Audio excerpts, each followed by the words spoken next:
Goeiedag. Good day, fellow South Africans, and it gives me no joy to share with you what is being said here, but it is so on the money. It needs to be it needs to be exposed. Okay, and its title is acceptable racism. And basically, the whole focus of this article is that if you're a black African, you can say what you like and you are never racist, but if you're a white person and you say something that's not politically correct, you are a racist.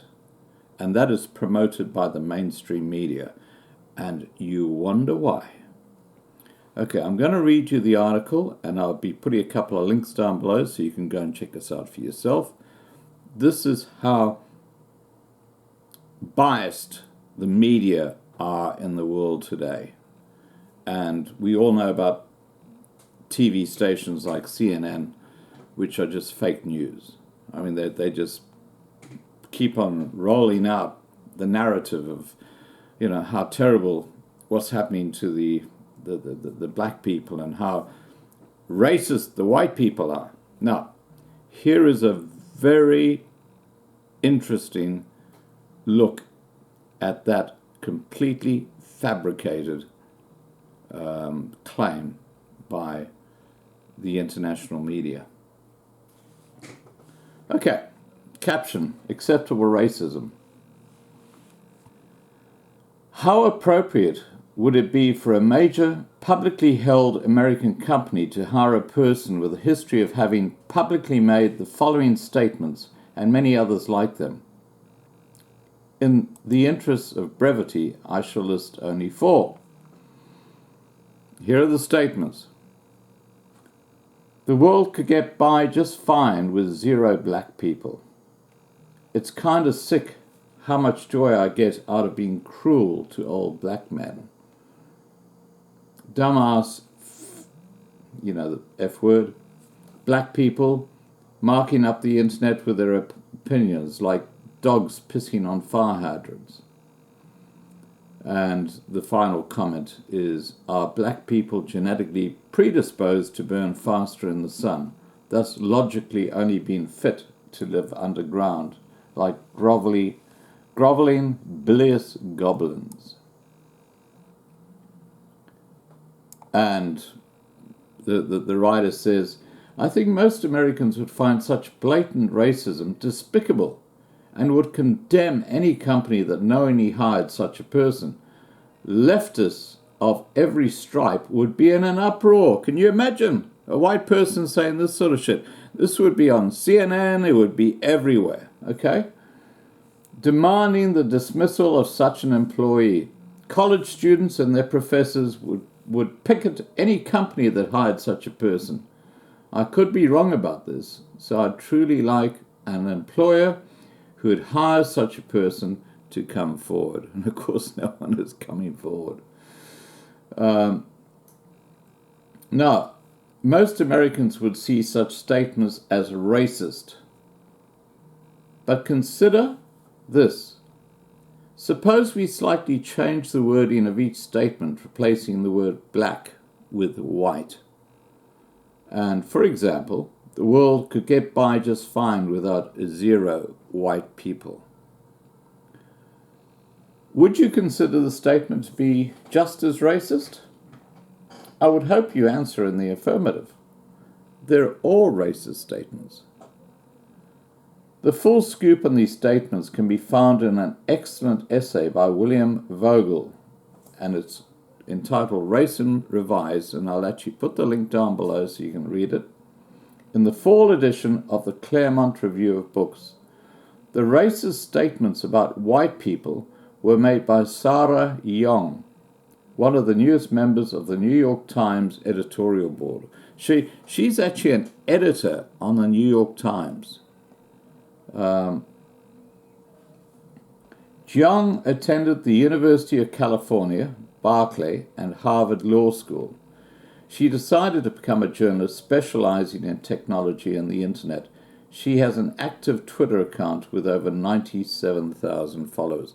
Now, if I can find it, I will actually link that down below as well, in the interest of total freedom of expression. Leftists have been taught utter nonsense by their college professors. The most insidious lesson taught is who can and who cannot be racist. Now, we know this in South Africa. If you're a white person, you're friggin' racist. If you're a black person, you can say what you like.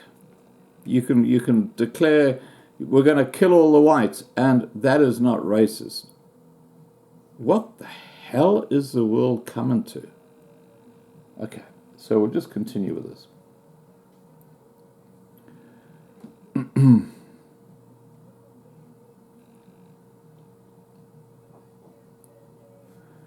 Okay. Jong attended the University of California, Berkeley, and Harvard Law School. One person excused Jong's tweets by saying they were not racist, but merely jokes about white people. Now, can you imagine if a white person in a editorial position in a newspaper in whether it's New York, Sydney, or in Johannesburg said things like that? They wouldn't last 5 minutes. But America is just America. Leftists have been taught utter nonsense by their colleagues, their college professors.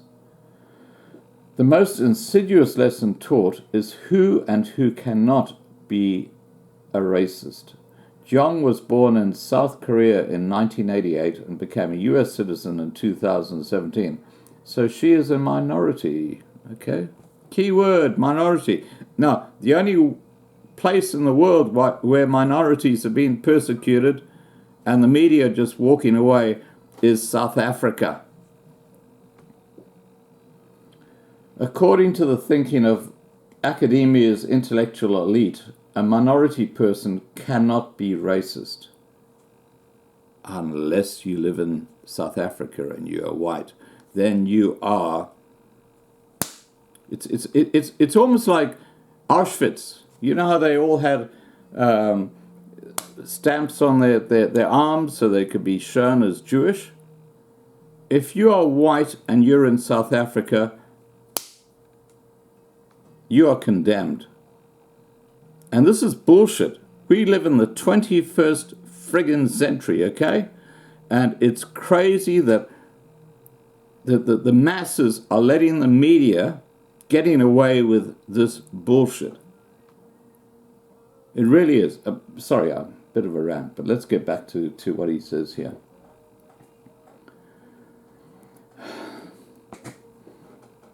According to the thinking of academia's intellectual elite, a minority person cannot be a racist. The reason is that minorities don't have the political, economic, and institutional power to adversely affect the lives of, keyword, the lives of whites. Now, what's happened in South Africa? Where these friggin' academics who are so friggin' clever, when the whites are going through a genocide, they're being persecuted, they're being branded as racist by the very people who are racist. And I'm talking like people like the EFF and the friggin' BLF. Where the hell are these friggin' smart professors in their universities? It's bullshit. It's absolute bullshit. You know, this just shows how totally fabricated the whole world is today in opinions. It's totally fabricated. Just get over it. That's what it is. It's fabricated.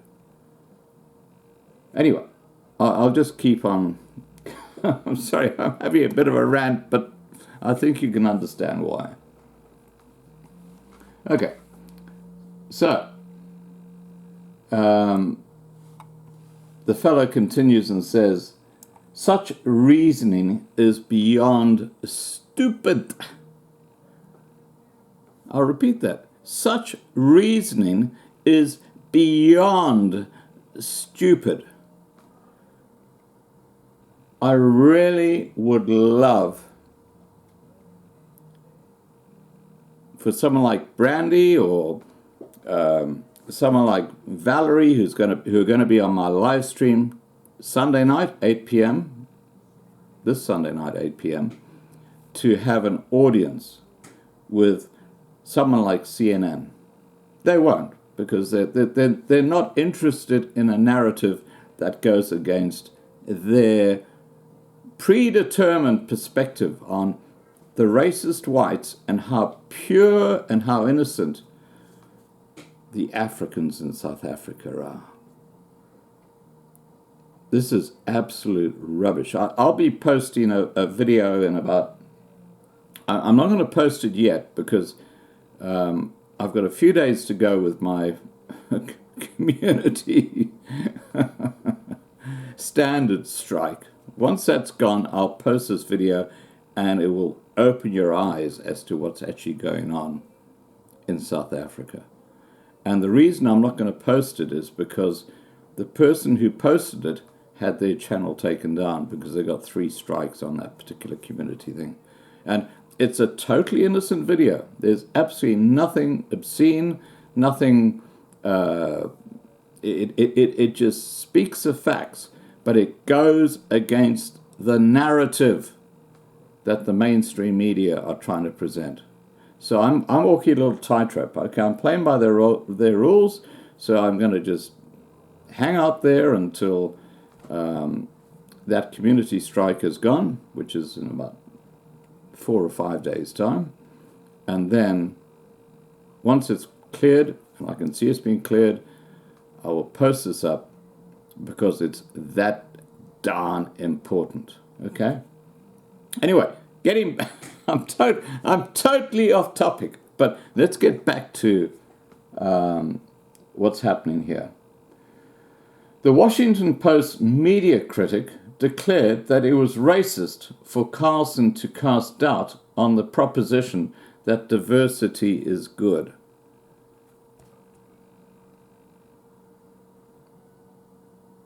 And here's the statement by Carlson. How precisely is diversity our strength? Can you think, for example, of other institutions such as marriage or military units in which the less people have in common, the more cohesive they are? Now that makes sense to me. You know, the whole thing about the family unit is that they have history together. They're cohesive. They're a cohesive unit. You tear that apart and you have anarchy. It's not rocket science. Voegel's article is rich with many other examples of how lots of Americans are losing their minds in matters of race. Muhammad Ali had it right when he said, hating people because of their color is wrong, and it doesn't matter which color does the hating. It doesn't matter which color does the hating. Quote Muhammad Ali, okay, that great boxer. It's just plain wrong, is what he says. Now, in the article that I will link below, I'm not sure if the internet will take it down because I hate it when they're being exposed. Okay, so this is an article by William Vogeli, and as I say, I will link it below.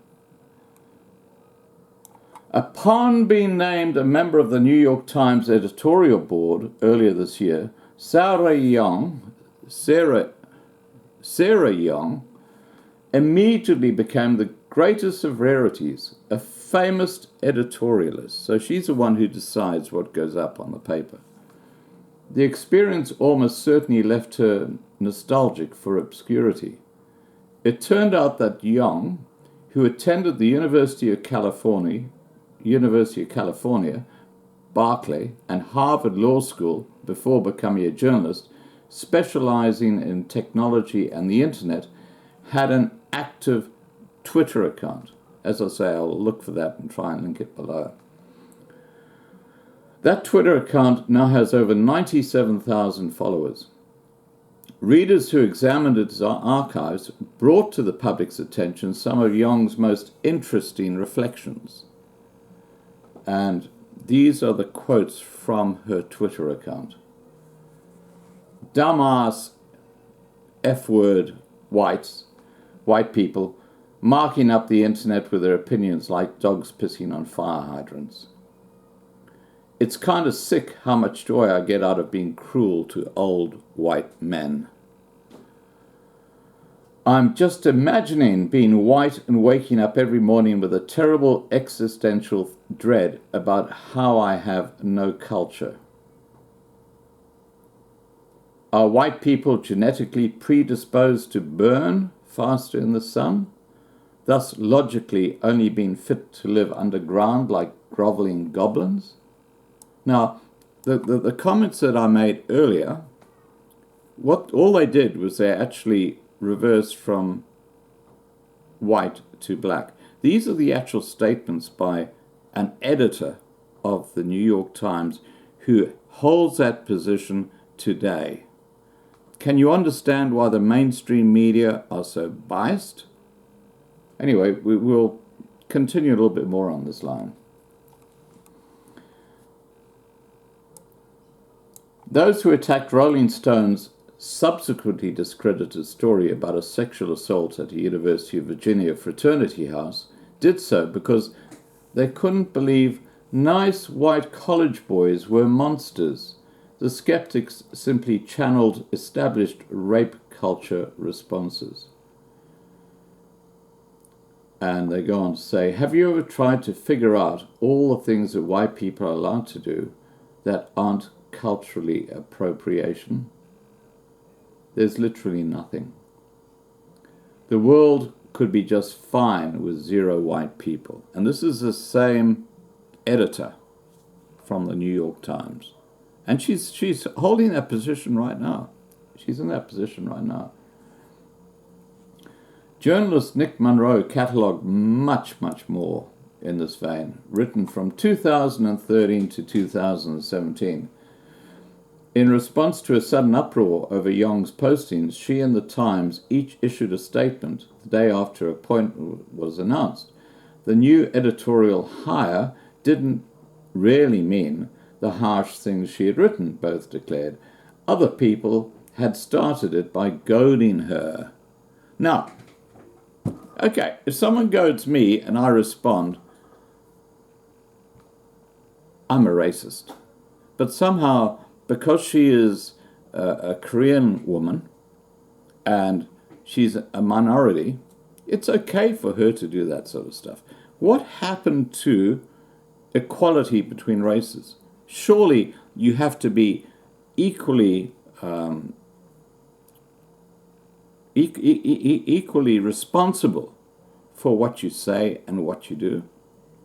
Why should one race, why should one person who's got a brain, who's in a minority, be allowed to say something when someone who is in a majority is not allowed to say that same thing? That's question number one. Question number two is, in South Africa, the minority population is white and they're being persecuted and there is a friggin' genocide going on. And yet the mainstream media are just pretending it's not happening. This is how crap the mainstream media are. Okay, I've had my rant. I will put the links down below. Please remember to subscribe. And please remember Sunday night, you can go look a couple of the older videos. You get the link to my live stream. Please remember that we have a live stream with two very, very important people on. Okay, guys, take care. Have a lovely day. And don't forget to subscribe. That's the only way you can be kept informed. Cheers, guys.